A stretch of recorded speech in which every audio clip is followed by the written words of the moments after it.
se retrouve aujourd'hui dans des situations où la majorité des jeunes béninois veulent le meilleur pour eux, tout de suite et maintenant. Et on peut comprendre parce que nous sommes dans un pays où l'espérance de vie est très bas. Donc, vous faites toute votre vie, et puis vous partez ou vous ne faites jamais votre vie. Les jeunes béninois face à la migration, défis et perspectives. C'est l'idée mère de la présente causerie qui a réuni au siège de Friedrich Ebert de Cotonou, journalistes, juristes, étudiants et acteurs de la société civile venus d'horizons divers. Au menu des échanges, les raisons à l'origine de la migration ainsi que les problèmes et avantages liés à ce phénomène. L'une des raisons, c'est d'aller poursuivre leurs études.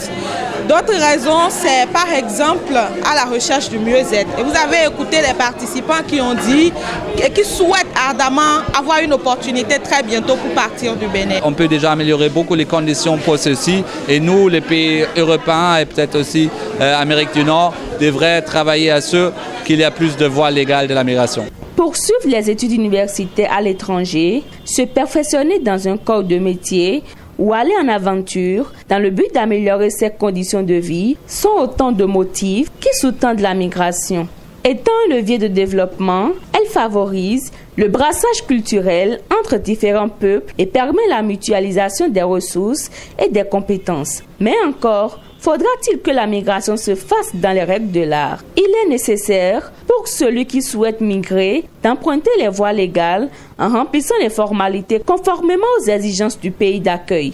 Il est temps qu'on puisse mettre à la disposition du public béninois ou de la population béninoise ce qu'on appelle un guide du voyageur.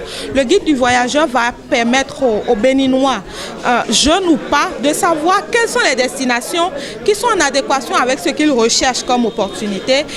Quels sont les documents de voyage qu'il faut qu'il ait sur lui avant de partir. Et je le disais au cours du débat, vous savez, la communauté de la CEDEAO, le Bénin fait partie de la CEDEAO. La CEDEAO fait beaucoup et il y a des mécanismes, il y a beaucoup d'instruments qui existent. Je l'ai rappelé tout à l'heure, le protocole sur la libre circulation des personnes. Ce protocole n'est pas encore ratifié par le Bénin. Ce protocole, pour entrer en vigueur, a besoin de 15 ratifications. Mais à la date de fin septembre, nous sommes à 4 signatures. Qu'attend le Bénin pour signer ce protocole? Évidemment, il n'est pas dit qu'il faut du jour au lendemain mettre en œuvre tout.